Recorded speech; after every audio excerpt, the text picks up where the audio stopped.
Hello friends, welcome to SSD Educational Classes and I am your friend Kashish Mehra. Today's our topic is MCQ on research methodology और ये मेरी 4th series है। जैसे कि अगर आप मेरे प्रीवियस वीडियोस को चेक कर चुके हैं तो आपको हमारी 3 सीरीज़ वहाँ पर मिल जाएंगी। तो चलिए आज स्टार्ट करते हैं। आज हमारे नए क्वेश्चंस जो हैं रिसर्च मैथोलॉजी के ऊपर। Research conducted in classroom atmosphere, ऐसा कौन सा रिसर्च है जो क्लासरूम एटमॉस्फेयर में कंडक्ट किया जाता है? फील्ड रिसर्च, सर्वे, लेबोरेटरी रिसर्च या एम्पेरिकल रिसर्च? तो answer is laboratory research. Second question is research through experiment and observation is called, अगर कोई भी रिसर्च एक्सपेरिमेंट या ऑब्जर्वेशन के थ्रू किया जाता है तो उसे हम क्या कहते हैं? Clinical research, experimental research, laboratory research या एम्पेरिकल रिसर्च? उसे हम कहते हैं एम्पेरिकल रिसर्च। पॉपुलेशन सेंसस किसका एग्जाम्पल है? Population census is the example of survey. Proportion which describe the characteristics are called dash hypothesis. Proportion जहाँ पे हमें hypothesis, यहाँ पे अलग अलग hypothesis बताए गए हैं, descriptive, imaginative, relational या फिर variable। तो proportional which describe the characteristics, ऐसा proportions जो हमें characteristics बताते हैं कि क्या प्रॉब्लम है, किस तरीके से हमें उसे सॉल्व करना है और हम अपने कुछ assumptions लगाते हैं, उसे हम कहते हैं descriptive hypothesis। एक्चुअली हाइपोथेसिस क्या होता है? जब हमारी कोई प्रॉब्लम होती है जिस पे हम रिसर्च करने वाले होते हैं तो उसके लिए हम कुछ एजम्पशंस मान के चलते हैं और उस एजम्पशन के बेसिस पे हमें अपनी रिसर्च करनी होती है। A hypothesis which developed while planning the research is working hypothesis. ऐसे हाइपोथेसिस जो आपने प्लानिंग करते समय, रिसर्च प्लानिंग करते समय किए हैं उसे हम वर्किंग हाइपोथेसिस कहते हैं। When a hypothesis is stated negatively, अगर हम कोई हाइपोथेसिस नेगेटिव फॉर्म में कर रहे हैं, फॉर एग्जांपल अगर हमने बोला है कि कोई भी चीज़ ये नहीं होने वाली है तो इट मीन्स हम नेगेटिवली हाइपोथेसिस ले रहे हैं, तो उसे हम क्या कहते हैं? उसे हम रिलेशनल हाइपोथेसिस, सिचुएशनल हाइपोथेसिस या नल हाइपोथेसिस, उसे हम कहते हैं नल। नल हाइपोथेसिस मतलब कि जो हाइपोथेसिस आप नेगेटिव ले रहे हैं। The first variable is dash variable. First variable कौन सा वेरिएबल होता है? एब्स्ट्रैक्ट, डिपेंडेंट, इंडिपेंडेंट या फिर सेपरेट। जो पहला वेरिएबल आप लेने वाले होते हैं वो होता है इंडिपेंडेंट वेरिएबल, क्योंकि अगर आप डिपेंडेंट वेरिएबल लेंगे तो आपको सारे डिपेंडेंट वेरिएबल भी साथ में लेने होते हैं। सेकेंड वेरिएबल कैसा होना चाहिए? अगर फर्स्ट वेरिएबल इंडिपेंडेंट है तो सेकेंड वेरिएबल हमें कैसा लेना है? जो डिपेंडेंट हो। Hypothesis which explain relationship between two variable, ऐसा हाइपोथेसिस जो रिलेशन बता रहा है दो वेरिएबल्स का, उसे हम क्या कहते हैं? उसे हम कैजुअल, रिलेशनल या डिस्क्रिप्टिव कहते हैं, उसे हम कहते हैं रिलेशनल हाइपोथेसिस। नल हाइपोथेसिस क्या होता है? 1, मैनी और 0। नल हाइपोथेसिस कितने भी हो सकते हैं, तो राइट आंसर यहाँ पे है मैनी। नल हाइपोथेसिस कितने हो सकते हैं? नल हाइपोथेसिस कितने भी हो सकते हैं, लेकिन नल का मतलब होता है negative. Dash represent common sense idea, कौन सा यहाँ पे कॉमन सेंस आइडिया रिप्रेजेंट कर रहा है? कॉमन सेंस आइडिया रिप्रेजेंट करने वाले हाइपोथेसिस को हम कहते हैं common sense hypothesis.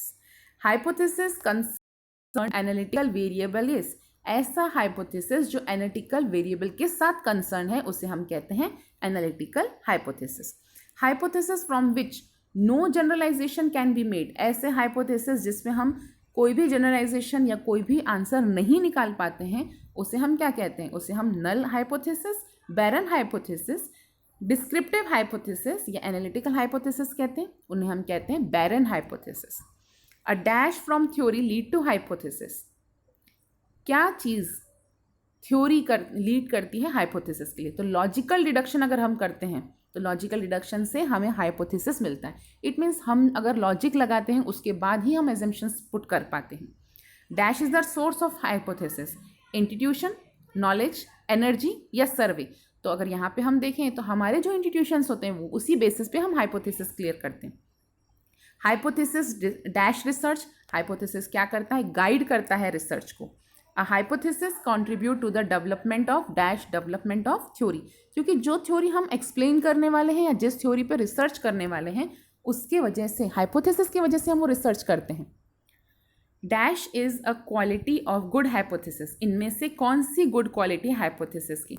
Hypothesis small होना चाहिए, ड्यूरेबल होना चाहिए, एप्लीकेबल होना चाहिए, बल्कि हाइपोथेसिस कैसा होना चाहिए? कंसेप्शनल होना चाहिए और क्लियर होना चाहिए।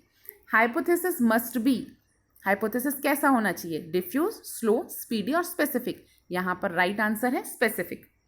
Hypothesis must have dash. Hypothesis में क्या होना चाहिए? एप्लीकेबिलिटी, ड्यूरेबिलिटी, टेस्टेबिलिटी और मेजरमेंट। हाइपोथेसिस ऐसा होना चाहिए जिस पर हम टेस्ट कर सकें।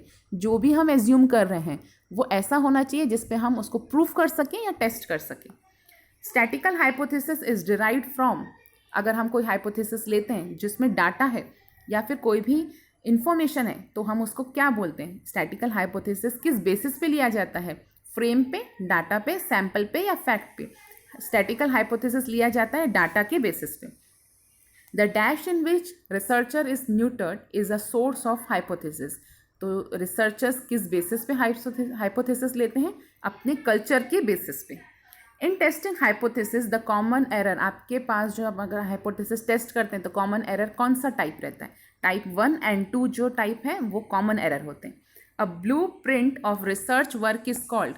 अगर हम रिसर्च वर्क का ब्लू प्रिंट तैयार करते हैं तो उसे हम रिसर्च डिज़ाइन भी कहते हैं। The concrete observed event which represent the abstract concept or constructed are called variable। Variable किसको कहते हैं? ऐसे इवेंट को जिस पे हम एब्स्ट्रैक्ट कंसेप्ट निकालते हैं उसे हम वेरिएबल कहते हैं। In dash the main purpose is to formulate a problem for more precise investigation. तो अगर हमें बहुत ही प्रिसाइज इन्वेस्टिगेशन करनी है तो हम उसे एक्सप्लोरेटरी और फॉर्मुलेटिव स्टडी भी कहते हैं। The main objective of dash study is to acquire knowledge. अगर हम डिस्क्रिप्टिव स्टडी करते हैं तो हमें नॉलेज एक्वायर होती है। A dash is concern with discovering and testing certain variable. Dash is concern with discovering and testing certain variable with respect to the association और disassociation. Diagnostic किसे कहेंगे? हम इसे डायग्नोस्टिक्स स्टडी भी कह सकते हैं जहाँ पे हम अलग अलग वेरिएबल और एसोसिएशन और डिसएसोसिएशन को पढ़ते हैं। Dash is concern with the discovering and testing variable with respect to the association और डिसएसोसिएशन। अगेन यहाँ पे सेम क्वेश्चन लेकिन थोड़ा सा चेंज होकर, तो इसे हम कहेंगे एक्सप्लोरेटरी। होप है फ्रेंड्स आपको हमारा वीडियो पसंद आया होगा। अगर आपको हमारा वीडियो पसंद आया है तो इस वीडियो को लाइक कीजिए, चैनल को सब्सक्राइब कीजिए और शेयर कीजिए। और अगर कोई भी डाउट है तो आप मेरे कमेंट बॉक्स में पोस्ट कर सकते हैं। Thank you.